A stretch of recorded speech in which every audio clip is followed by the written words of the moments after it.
میں آپ کی وساطت سے ایوان کی توجہ ایک انتہائی اہم مسئلے کی طرف مبذول کرانا چاہتا ہوں۔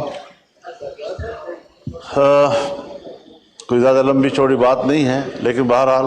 ہم سب کے لیے باعث تشویش ہے، اور شاید اس کے بعد دوسرے ممبران بھی اس طرف متوجہ ہوں اور بات کر سکیں اس کے اوپر۔ آپ کو بھی علم ہے کہ 7-8 مہینوں سے چمن بارڈر کے اوپر ہزاروں لوگ دھرنا دیے ہوئے ہیں اور مسلسل دھرنا دیے ہوئے ہیں، اور یہ مقامی لوگوں کی مشکلات کی بنیاد پر، مقامی لوگوں کے مسائل کی بنیاد پر اور مقامی لوگوں کے حق روزگار کی بنیاد پر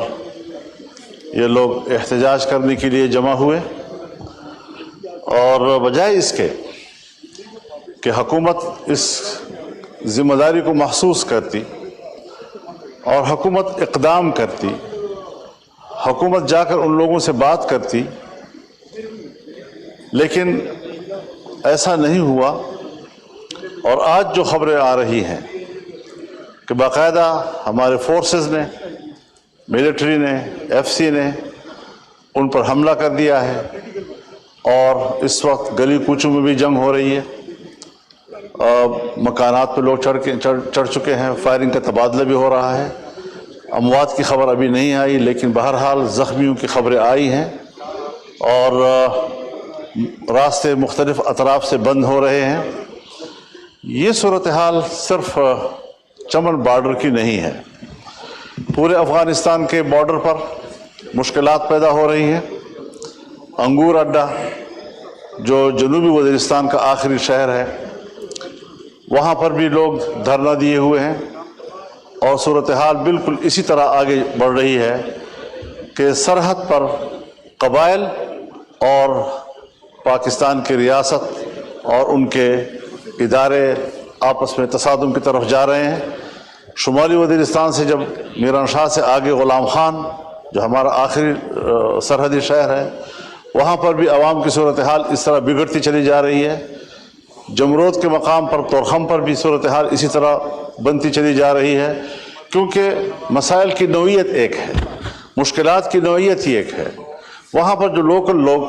افغانستان کے ساتھ چھوٹے موٹے کاروبار کرتے تھے، اس کاروبار کو سخت کیا جا رہا ہے، اور یہ کاروبار ایسا نہیں ہے کہ کوئی آج شروع ہوا ہے، صدیوں سے ان لوگوں کے باہمی تعلقات ہیں،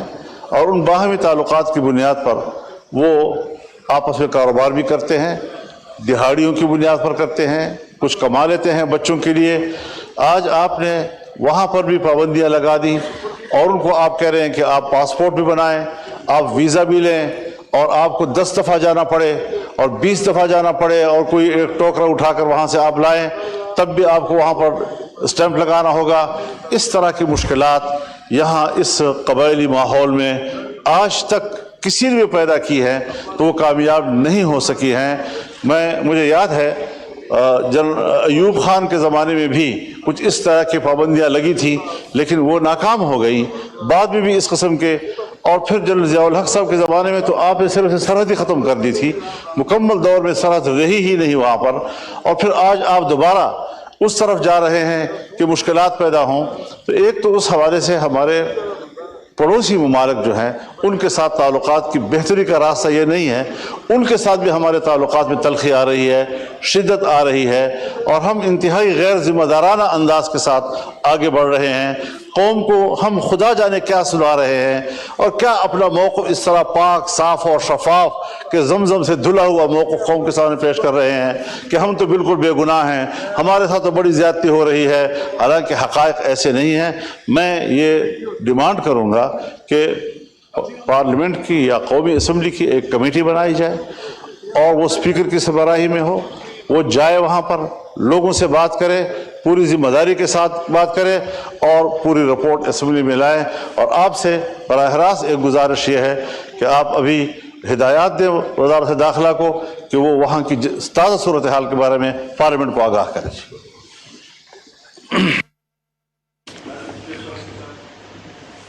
میں چاہ رہی تھی گوہر ایوب صاحب کہ ایک اسپیچ اور ہو جائے، تو عمر ایوب صاحب ایک اسپیچ اور ہو جائے. میں بات کر رہی ہوں کہ مولانا صاحب کے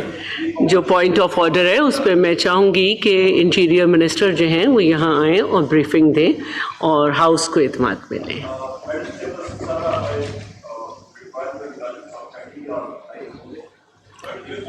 مائک آن کر دیں. ویسے میں یہ چاہ رہی تھی کہ ایک اسپیچ ہو